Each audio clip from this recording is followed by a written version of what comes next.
Spring is in the air here at the Big A. The flowers are in full bloom. We will put our best foot forward tomorrow afternoon. It is the 91st running of the TwinSpires.com Wood Memorial. And a look at last year's winner, Wicked Strong, who's still in training as a 4-year-old, put up a pretty nice resume throughout 2014 for Centennial Farms and trainer Jimmy Jerkins. But somebody new will go up on that paddock wall tomorrow. Forget about the Kentucky Derby points and 600K plus. I would want my silks in the paddock at Aqueduct. It would be very cool to have your silks up there. I know for me, when I won the Wood Memorial many years ago, I got a little emotional thinking about being up on that wind picture wall on the 3rd floor of all the Wood Memorial winners, especially because I ran around here from the time I was a little kid, and now to be a part of that history of the Wood Memorial. It's hard to believe a year's gone by since Wicked Strong won it. Centerpiece of the spring meet each and every spring at Aqueduct. I still have great memories, even in my days before I had my own driver's license, coming here for the Wood Day cards with my dad. Ergun in '94 was my first Wood, watching Talkin' Man, Unbridled Song, and it's just a terrific race. And I'll tell you, all kidding aside, you start to go through the past list of winners, it's the proverbial who's who. Oh, yeah, it's a very strong list of winners, although we'd have to go back to funny side since the last Kentucky Derby winner came out of the Wood Memorial. Maybe we'll change that this year. I know you like Frosted. I kind of like Frosted, too. Frosted we'll talk about. Of course, Keir McLaughlin's son of Tappet, who's coming back home to the Big Apple. We hope that'll be the winning move, and we're glad you're with us. By the way, let's get the, albeit slightly late, we'll get the formalities out of the way. This is Aqueduct Insider Jason Blewitt, the Mig, Richard Migliore is alongside, that is. I hope you're having a great Wood Memorial Eve. We're glad you're with us on MSG+. We've got a complete Saturday preview coming up here at the Big A with that 12-race, 1250 first race post at Aqueduct. But let's begin with the Friday headlines, and we get out to Keeneland. We'll have a stretch replay of race number 6. Shortly after they hit the top of the stretch and scooted home over the sloppy track, visibility was about a quarter of a mile, and there were tornado warnings, and they canceled the card. Yeah, I mean, you know, I know we got a lot of bad weather this winter. We had a cancel race, and you don't expect them to have to cancel, you know, midway or more than midway through the opening card at Keeneland. But Mother Nature spares no one, and obviously that was the case today. It's good to have them back in action. Obviously, tomorrow's the Bluegrass Day, and things are supposed to clear up, and we hope things clear up as we look at that picture. Wow, somebody, you talk about a screen grab and just timing it right. Look at that lightning strike down in the farms and the fields of Lexington, Kentucky. We're sending some thoughts and prayers as well, because the forecast was just so tough, and a deluge, an absolute deluge. But the Transylvania, the opening day stake, will be redrawn on April 15th, and we hope to look at things tomorrow at Keeneland. Now, let's get a little closer to home with John Paracella in his return to training. 70 years old, and I mean, one of the greatest characters in my lifetime on the backstretch. Yeah, and a tremendous trainer, a guy who knows how to win and has been a winner his whole career on any coast or wherever he's plied his trade. And I actually saw John a few weeks ago. You say he's 70. Now, you would know it to look at him. John looks terrific, and I thought he may be retired a bit premature, so nice to see him back in the fray. We know it. The game's in your blood. You just can't shut it off, and it's hard to get away. You can't get away. Once a racetracker for life. 15 horses going forward for the Kupferbergs. They've been long-time clients of John Paracella, and it's good to have JP back on the Belmont Park backstretch. We'll be at Belmont Park in less than 4 weeks. Today, though, it's all about Aqueduct and, of course, charging forward to the Wood Memorial tomorrow, and we start with race number 4. It opened up the Friday pick 6. We've got a group of New York-bred 3 and up filly mare maidens, and Larry Colmus calling the race. Razia Sultana had a very good start on the inside and goes out to the front. Bossy Boots away running in second, and then it's Summon the Spirit third to the outside. At the back of the field early, Shades of Indigo and Sakonnet Point as the field races out of the chute. Razia Sultana is the pacemaker here, 3/4 of a length in front. Bossy Boots, Summon the Spirit, and now Sakonnet Point is coming through on the inside, and Sakonnet Point's all the way up into second and 3/4 of a length off the lead. The trailer is Shades of Indigo, and the quarter was 24 4/5 seconds. Razia Sultana by a length and a half. On the inside comes Sakonnet Point. Bossy Boots in between horses. Summon the Spirit on the outside. Shades of Indigo, last of them all, and 5 5 lengths off of Razia Sultana, who heads past the half-mile pole in front here with a 2-length advantage after a 49 and 1/2 mile. And Razia Sultana pulls away now by 3. Sakanat Point under a ride second. On the inside comes Bossy Boots running in third. Some of the Spirits full out. So too is Shades of Indigo, and they all have to come and get Razia Sultana, who's doing it in hand, and the other 4 all under heavy drives as they come to the top of the stretch. Razia Sultana has run 3/4 in 1:14 flat and turns for home with a 6-length lead. Bossy Boots, Sakanat Point, and on the outside comes Shades of Indigo in a race for second because it's all over in the race for first. Razia Sultana, much the best. Jose Ortiz just a passenger here. Razia Sultana won it by 9 or 10 over Shades of Indigo, Summon the Spirit, and Sakanat. Lopsided, easy, Samrat's little sister. She's a 3-year-old filly by Noble Causeway, and she is all by herself in race number 4. Yeah, she was in a 1-horse race, basically. Well, the race was for second, I should say. Took this filly her 6th lifetime start to break her maiden, but she sure did it in style, albeit seemed somewhat slow. Somewhat slow. She's okay. Maybe the best is yet to come, and I misspoke. She's by Harlan's Holiday. Samrat is the one by Noble Causeway. She's still a half, though, being out of the Indian Charlie mare Little Indian Girl. And good to see Len Riggio, of course, founder and CEO of Barnes & Nobles in the Winner's Circle with My Meadowview Farms. He'll have Noble and a Beauty in tomorrow's Gazelle. Well, he keeps writing his own history with these horses that he breeds himself, and it's got to be so satisfying to prepare the matings, figure out who should go to who, watch these horses grow up, and then have them deliver on the racetrack. Rick Violet's going to the Kentucky Derby. He was your winning trainer. He's got Upstart. We'll see him on the first Saturday in May with Jose Ortiz and the Irons, and they were the connections in race number 4. A bit later in the afternoon, in fact, the spotlight shone bright on the Friday feature. These are older fillies and mares. Larry C. once again with the calls. We sent it to him way down the backside out of that 1-mile chute. They're off. Mine for Life out for the lead. Irish Sweepstakes on the inside, striking impact between those two. And then comes Minelli, check up from Zinekup, and Hold Me Down at the back of the field. The leader is Mine for Life. Mine for Life on top of length. Long shot Minelli second on the outside, and then comes Striking Impact. Check up from Zinekup is 4th early on, and well in hand, 2 lengths off the lead. Then Irish Sweepstakes and Hold Me Down is last after a sharp quarter of 23 and 2/5 seconds. Up the backstretch they go in pursuit of Mine for Life, who is now taken on by Check Up from Zinekup, and these two are nose to nose as they approach the half-mile pole. Then it's Irish Sweepstakes, Striking Impact on the inside, and Minelli, and behind them comes Hold Me Down. So a 47 and 2/2 mile for front-running Checkup from Zinekup and Kendra Carmouche, and they have taken over the lead. On the rail, Mine for Life hangs in there second by 2. Irish Sweepstakes is third, Striking Impact on the inside, 4th, and Hold Me Down, and Minelli. Checkup from Zinekup getting away as they come to the quarter pole, opening up 2.5 now. Mine for Life retreats on the inside. Irish Sweepstakes and Striking Impact trying to get involved as they come into the final furlong. Checkup from Zinekup leads it by 2.5 lengths. Striking Impact is second, and then it's Irish Sweepstakes and Hold Me Down battling for second. 16th to go. Checkup from Zinekup has it won. Checkup from Zinekup over Hold Me Down, who gets second late. Then Striking Impact and Irish Sweepstakes. Another lopsided victory by quite a ways. The prognosis and diagnosis pretty good for Checkup from Zinekup, who crushed the field. Very sharp. I'm not surprised that she won. I am surprised in how impressive she was. I mean, she just drew off and left this field. It was as an impressive performance you're going to see. This is a big, strong mare. I mean, she's just really, she looked head and shoulders above the Kieran McLaughlin filly.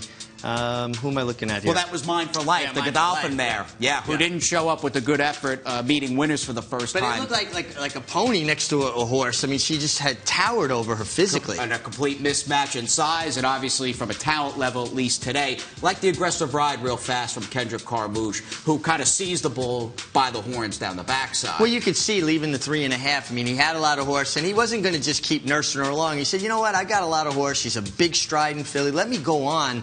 And I like when a rider's aggressive. I'd rather see a guy make an aggressive mistake than just be kind of a victim and not do anything. I want to see a guy grab a race. And we'll get Kendrick back in the mix along with Chad Brown on an overcast but warm Friday at the Big A. They were out on the apron, and we look at Chad's assistant, Cherie Duveau, in the winner's circle with Checkup from Zineka, and we're coming back here on MSG+.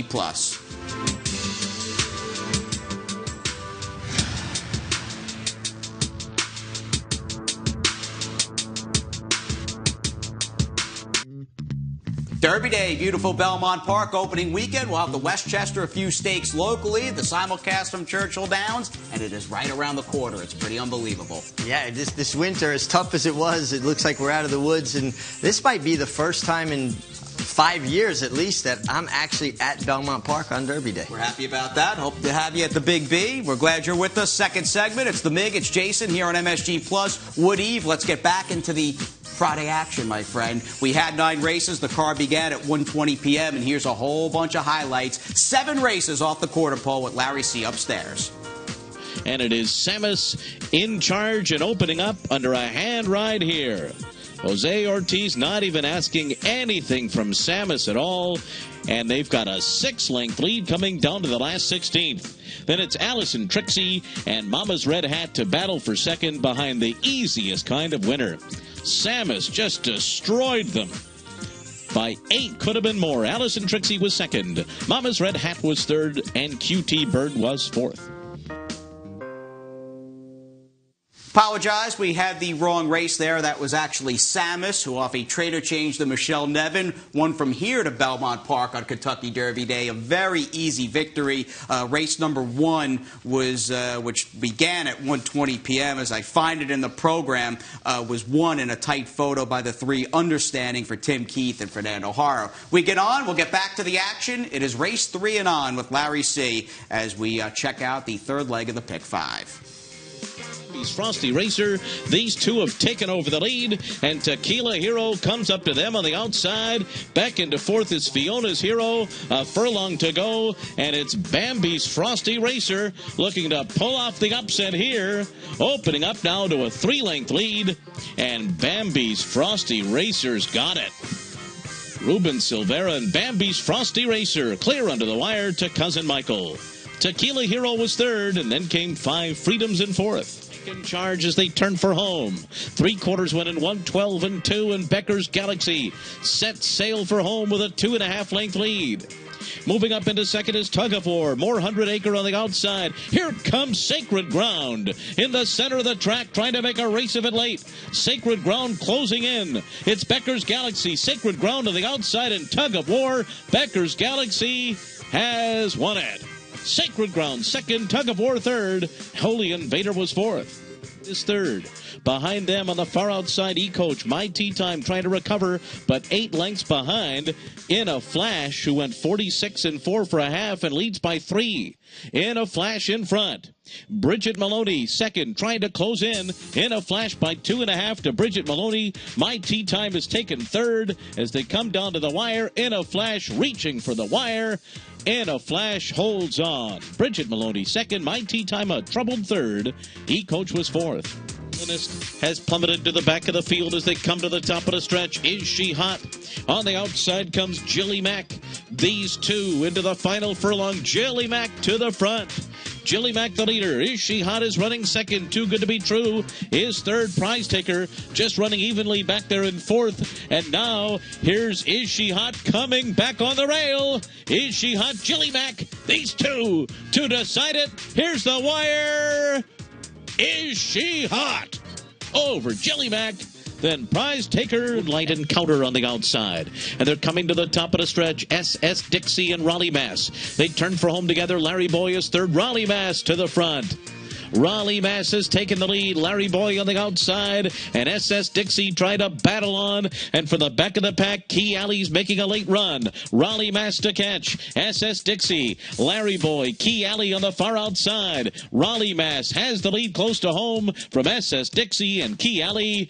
Raleigh Mass won by 2.5 lengths over SS Dixie, Key Alley, and Larry Boy.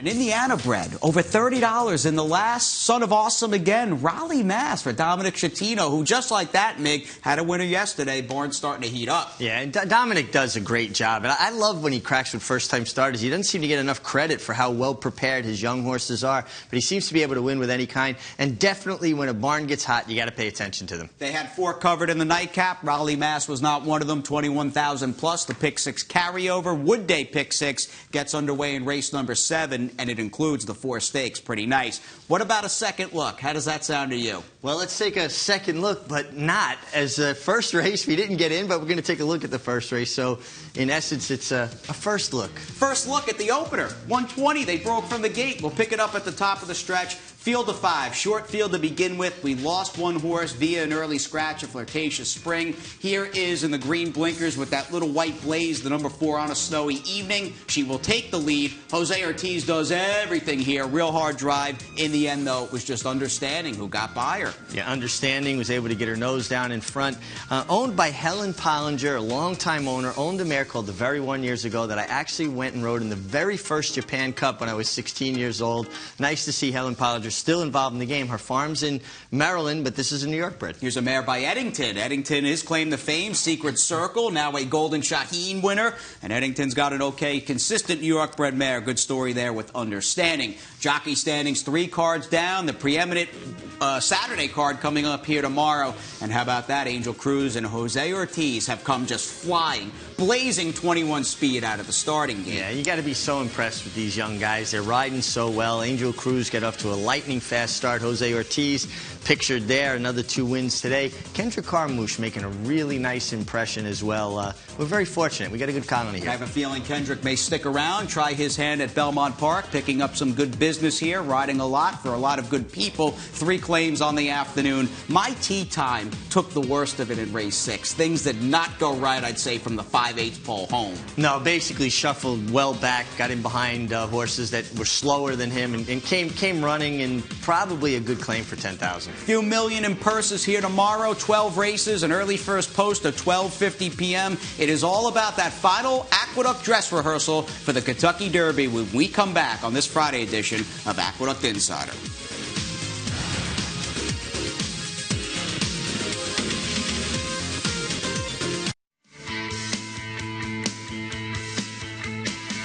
$500,000 plus in that all-stakes Wood Day pick 4 gets underway, commences in race number 8, post time of 4:20. That is the Grade 2 Gazelle for 3-year-old fillies. It culminates with the older sprinters in the Grade 1 Carter. No day like Wood Day here at Aqueduct with that first post at 12:50. Daredevil is where we begin. Our centerpiece, race number 10. Todd Pletcher has won 2 of the last 3 Woods. What's the story? Well, here he is in the Champagne. Ultra impressive. Won with the utmost of ease. 2 for 2 on off tracks. What's he going to get tomorrow, Jason? That's the question. We got to keep an eye on the weather and on the racetracks. Obviously, Daredevil's chances are elevated if it's a wet track. El Kabir. He's done it all. He's danced every dance here at Aqueduct. He's the local horse, and he showed a new dimension, taking the Gotham from off the pace. Yeah, from well off the pace, too. Took dirt in his face, was able to thread his way through the field under terrific handling by Chucky Lopez. And I think this is a horse that people are saying is too slow, but he keeps finding ways to get it done. He's been ultra consistent. He just only had 1 bad race his entire life. I like El Kabir. I don't know why people are seemingly wanting to knock him. I think he's a good horse. I want Revenge, the last Gotham horse, to come back and take the wood as well. We move on to Frosted for Keir McLaughlin. Will it be like father, like son? Tappet, his sire, won this race in 2004, and Frosted, in his last Aqueduct start, just ran too well to lose in the Remsen. Yeah, 1 1/8, so he's been the distance over the racetrack. And he had the worst of it this day. Just inside bias that day. He loomed up like he could win it and ran on down to the wire. Sometimes you learn more about a horse in defeat than victory. I think you learned a lot about Frosted in the Remsen. And he'll go to battle with an assistant trader who has seen it all, won a bunch of whole big important stakes for Keir McLaughlin. That's Artie Magnuson. Artie, Frosted's coming back from Florida. He ran big here at Aqueduct in the Remsen last year. A little bit disappointing in the Fountain of Youth. Looked like he was ready to draw away, turn it forward, flattened out a bit. But since he's had throat surgery, do you think that's going to make a big difference? Yeah, we're more blaming the track that day. It was deep and dry, tiring out track, pretty slow time. We did do a small procedure in the stall. He never missed any training, and we feel like it did help. He seemed to me as a 2-year-old that a 1 1/8 or beyond wouldn't be a problem. Again, it's more the track than you think distance limitations with him? Absolutely. The Remsen, he was lightly raced and ran a very courageous race that day. We don't see any distance problem. When did he get in from Florida? Yesterday afternoon. Happy as he can be. Cantered this morning. It seems like when you're away from a horse a while, you get to see differences in them, if they've grown up or not. Do you see a lot of change in him physically? Absolutely. I texted Kieran as soon as he came off the plane, and I couldn't believe how much he'd muscled out and grown up. It's amazing. And where do you think you'd like to see him positioned tomorrow in the race? It's interesting. Joel rides him for the first time. Maybe Dale's horse goes out. He'll be forward, but hopefully settling in somewhere. He's usually pretty close, and the first turn we'll leave up to Joel. Best of luck. Thanks, Rich. Sounds like Froston's done pretty well over the last few weeks down at Palm Meadows with Kieran McLaughlin, and that's got to be a good feeling for a guy like Art Magnuson, who spent last summer into the fall with this horse as a 2-year-old. Horse tipped his hand at being pretty good. Spent the winter away from Artie. Now he's back at Belmont Park. Yeah, and sometimes when you're looking at a horse every day, you don't see how they're maturing, the differences as much, because it's happening in front of your eyes. When a horse is away from you for 3 or 4 months, and then he comes back and you see him, you can see, wow, he really developed or grew. And I think that's what Artie was seeing with him. Let's move on to the Grade 1 competition in the Carter. It goes as race number 11. It finishes off the big all-stakes $500,000 guaranteed pick 4. And speaking of big, it has got a gargantuan 4-year-old colt, a Grade 1 winner in the Big Beast, who's back in New York. Yeah, he was victorious in his return at Oakland Park, a nice prep race.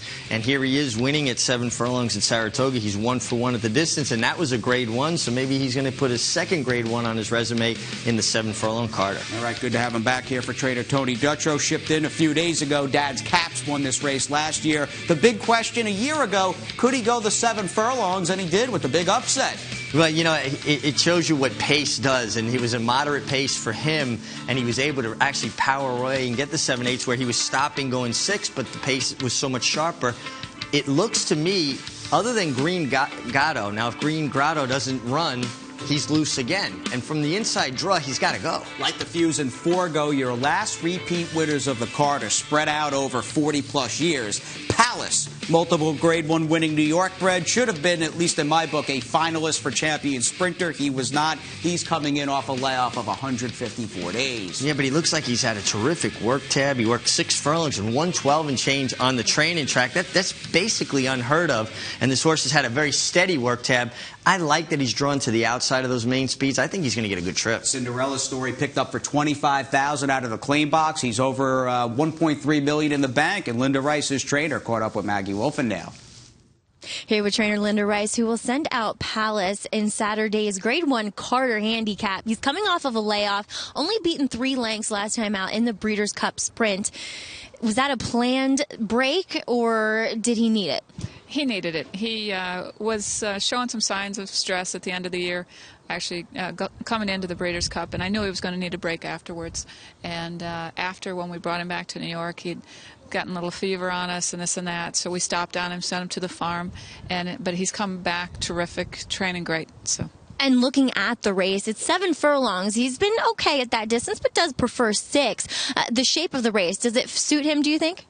You know, I guess I'd like it if he were down inside. He seems to run well in the pocket behind the speed, but Cornelio Velasquez has ridden him a lot, and he'll have to work out a trip with him.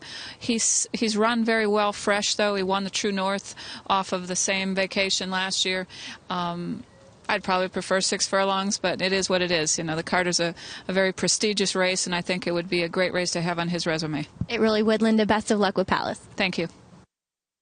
Best of luck to Palace and the contenders in tomorrow's Grade 1 Carter. Good to have the Grade 1 competition back in the Big Apple as we get on to a Grade 1 caliber field. Although the program says Grade 2, this is a Grade 1 cast with 3-year-old fillies in the Gazelle. 100 Kentucky Oaks points to the winner. Kicks off the late pick 4 with the $500,000 guarantee, and it features an Eclipse finalist in Condo Commando. Condo Commando has really never done anything wrong. She was 4th in the Frisette, but other than that, she's always won by open lengths.